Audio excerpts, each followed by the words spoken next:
पाकिस्तान की long range की ballistic missile America के लिए खतरा हैं।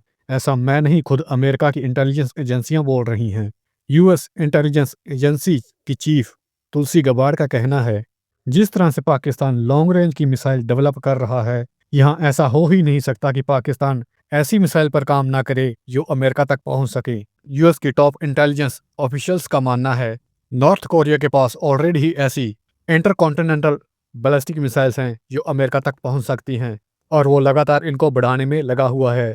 तुलसी गबाड़ का यहाँ यह भी कहना है कि दुनिया में 3000 से ज़्यादा ऐसी मिसाइल्स हैं जो यूएस तक पहुंच सकती हैं, और 2035 तक ये आंकड़ा 16,000 तक पहुंच जाएगा। यहाँ रूस, चीन, नॉर्थ कोरिया, ईरान के साथ साथ पाकिस्तान का नाम भी लिया गया कि किस तरह से इनके न्यूक्लियर प्रोग्राम और इनकी मिसाइल्स प्रोग्राम अमेरिका के लिए खतरा बढ़ा रहे हैं।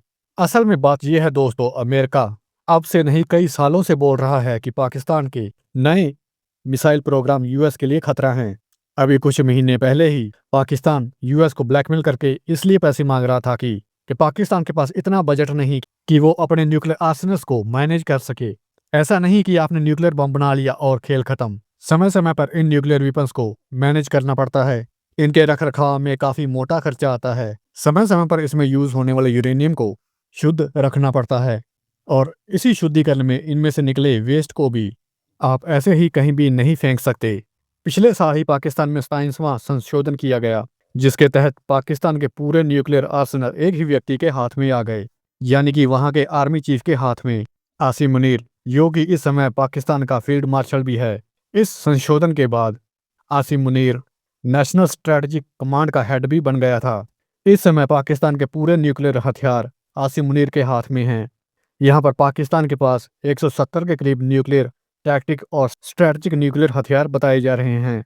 पाकिस्तान के पास यहाँ पर लॉन्ग रेंज की शाहीन 3 जो कि 2750 किलोमीटर तक मार कर सकती है, अबाबिल 2200 kilometre, Gauri 2 1500 kilometre, Shaheen 2 2000 kilometre तक मार कर सकती हैं।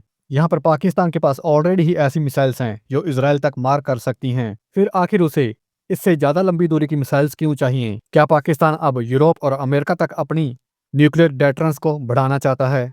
इसराइल तो यहाँ ऑलरेडी ही पाकिस्तान के न्यूक्लियर प्रोग्राम के खिलाफ है।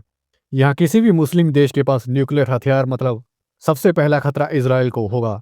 जब पाकिस्तान 1998 में न्यूक्लियर प्रोग्राम पर काम कर रहा था, तब इसराइल ने भारत के साथ मिलकर इनके न्यूक्लियर प्रोग्राम के ऊपर स्ट्राइक करने की पेशकश की थी। बट भारत उस समय इसराइल के इस प्रस्ताव से पीछे हट गया।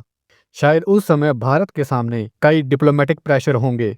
शायद उस समय अगर भारत इसराइल की बात मान लेता तो अच्छा होता। बात यह थी कि उस समय पाकिस्तान के ऊपर यूएस का आशीर्वाद था। यूएस का पाकिस्तान की आर्मी के ऊपर कंट्रोल था।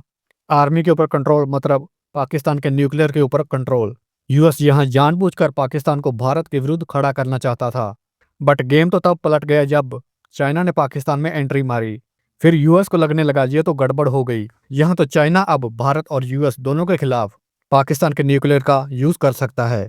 तो जब भी पाकिस्तान कोई लॉन्ग रेंज की यूएस और यूरोप तक मार करने वाली मिसाइल बनाएगा, तो उसमें चीन का सबसे बड़ा हाथ होगा, फंडिंग से लेकर मिसाइल टेक्नोलॉजी तक। तो बात यह है दोस्तों, पाकिस्तान के न्यूक्लियर प्रोग्राम को लेकर अब यूएस के कान खड़े होने शुरू हो चुके हैं। वहीं पाकिस्तान इसका दोष भारत के सर मढ़ रहा है। भारत यूएस को उकसा रहा है कि वो पाकिस्तान के न्यूक्लियर प्रोग्राम को खत्म करे।